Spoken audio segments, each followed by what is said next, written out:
У нас есть новинка, башкирская глина мокка. Кусочки разные, потемнее, посветлее, с переливами. Есть, бывает, вкрапление угля природного.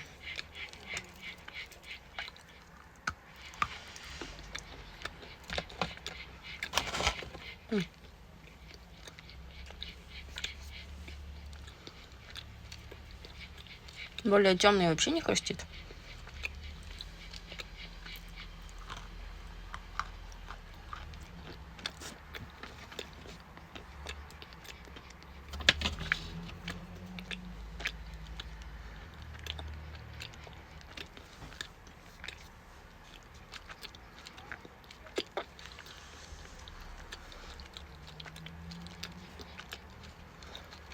У глины мокка терпкий вкус, вкус земли.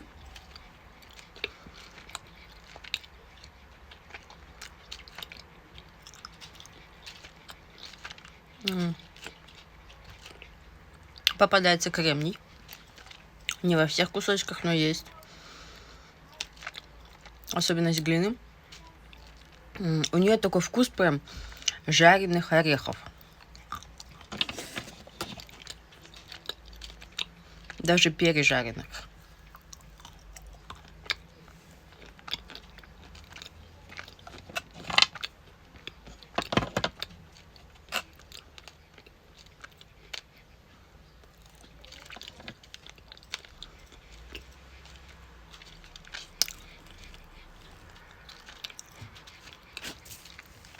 Жирная залипает.